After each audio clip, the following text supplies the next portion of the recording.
with a 2 like a young O'Shea with an AK. Okay, don't you tell these motherfuckers that my name is O'Shea. What's up, everyone? It's the Nation of Podcation Daily Podcast. I'm O'Shea. Make sure you guys hit that like and subscribe button. Also, make sure you follow me on Instagram at @the_real_O'Barber and at Nation of Podcation on Instagram and TikTok. So on today's episode, we got the hip hop hitman. We got Boosie Badass hitman Marlo Mike. We got the Cash Money hitman and friend of my channel, Terrence Gangsta Williams, the half brother of Cash Money co-founders Birdman and Slim. We got these two sitting down with each other doing an interview. Now, as we all know, Marlo Mike is going to be locked up for a long time. Gangsta Williams was locked up for a long time. He did nearly 24 years behind bars, recently got out of jail a couple years ago, and he's been taking over the internet, the podcasting world since he's been home. Well, on his YouTube, he recently did an interview that went viral with Marlo Mike. So you had two of the most infamous hitmen, two of the most infamous gangsters in hip hop talking with each other while Marlo Mike is behind bars. Now, Gangsta did the interview, and this is Gangsta's reaction to the interview that he did with Marlo Mike. So I'm going to play Gangsta's reaction to his interview with Marlo Mike. Let's tune in.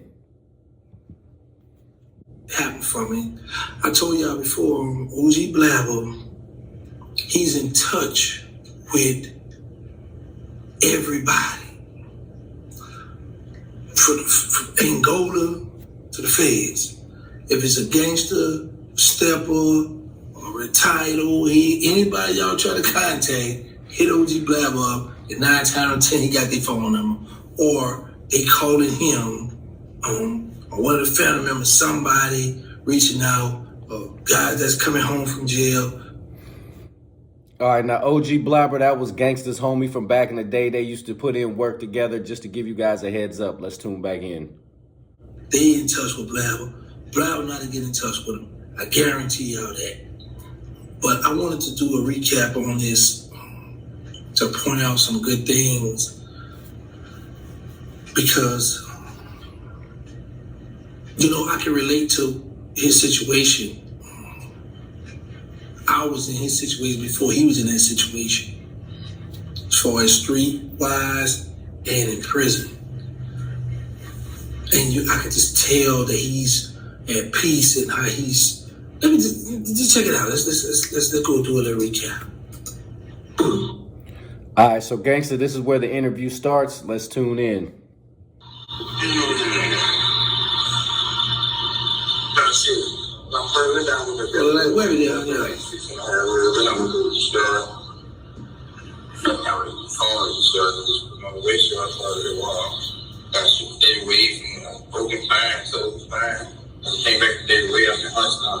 Okay, that's good. So you been all right? Been all right? Yeah, I've been all right. I'm gonna get myself together, man. I can't. Every spirit is a good spirit, man. That's a fact. That's a fact, bro. You know they got the law out with the youngster, they mind not mature until they 25 or 26. Right. You came across that? Yeah. I had been through it when University of Alabama. University of Alabama, like I tried to get there, but they started getting something worse and worse, and I want to ride for that. Oh man, so the high court shot you down too? Yeah, they cut me out. They cut me out. You're just a life sentence, regular life sentence for the rest of my life. Eventually, I think I gotta go back. I think I gotta go back somewhere and get something online because. The judge said believe that you be redeemable, but at the same time, I don't think that you could be redeemable. So I'm like, damn, you saying that you see that you could be redeemable, like you down 16. Right. Wow, that's crazy. What part of Baton Rouge you grew up in? Let me say this. This is a young brother that needs help, y'all. Because the case he quoted, Alabama versus Miller, it was a young person that he gave a life sentence to.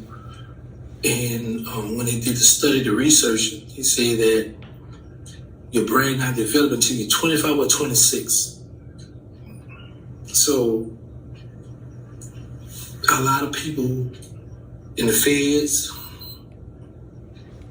were using that were young, that had hats, man down, that have deleted someone, showing like, hey, I deserve a second chance.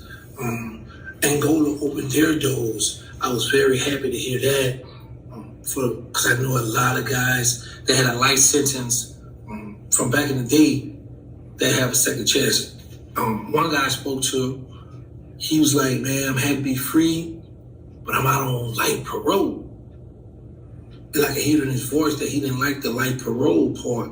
And I was like, well, you have your freedom. You don't have to wake up, have your shank on you or walk around with your shank. You don't have to let stuff slide like you would do in prison with these little young boys that's coming in, disrespect you. You know, man, I gotta bite this. I gotta take this on the chin because I know if I jump out there and hurt him or he hurt me or whatever the case may be, I get a write up. That's gonna look bad if I gotta go back to court or whatever the case may be. So. All right, so Gangsta knows the prison system. Like I said, he was locked up for nearly 24 years behind bars. And he's talking about that court case where they say that the mind is not fully developed until you get 25 years old or 26 years old. So a lot of folks were using that down south to get out of jail if they did a crime or they, like he said, deleted somebody when they were underage. They could use that as a way to get out of jail so they could be like, hey, my mind wasn't developed. I'm smarter. I've been sitting down. I've done some time. Can I be up for parole? So shout out to Gangsta for knowing that criminal system. Let's tune back in. I talk with a few of them, and I understand where they're coming from. But like I tell them, man, you're free. That's what happens. You're free. But as I listen to Marlo Mike talk, it's like he at peace. It's like he like, man, I'm in here. And that's how I was at one time, because I had the outside support. And when you got outside support, your mother, a few people sending you letters, whatever the case may be, you like, okay, I'm not just throwing weight. I'm in here, but I got people that still rocking with me, still down with me, still on my side, still, supporting me. And that's what I hear in his voice. Now, if you ain't never been locked up before, that is real important. So for your folks that's locked up, make sure you send a mail. Make sure you put some money on their commissary. Make sure you looking out for them because it is a long, long time just sitting down there. There's a whole bunch of nothing you can get yourself into just from just being around those type of people. Let's tune back in. But I also hear a man that feel like, you know what, I'm going to get into the law later. I'm just going to do my time, get me enough time on my belt, and then start striking. But that governor of Louisiana, I want to say July 3rd, I know he came up with this law, this rule, whatever it case may be, that if you don't have stuff in court, then you can't file later on down the line and you can't come back in court. The door shut on everybody. And that's some cold-blooded stuff. New Orleans is known to have one of the worst judicial systems, especially towards young black men. Ask Mac, ask C Murder, ask any of those dudes that's been down there. Their court system is messed up. Let's tune back in. The thing what Marlo Mike had on his side was young. And listening to him talk, he got, one thing I said, that jail get your mind right. Now that jail get your mind right. That prison gonna get your mind right, one way or another. Now, you don't get everybody. You got some people still be a little, you dig, but for the most part, it's gonna get your mind right. They know how to lose you in jail. South Baton Rouge? Okay. South Baton Rouge. How far from Zion City, from Baker?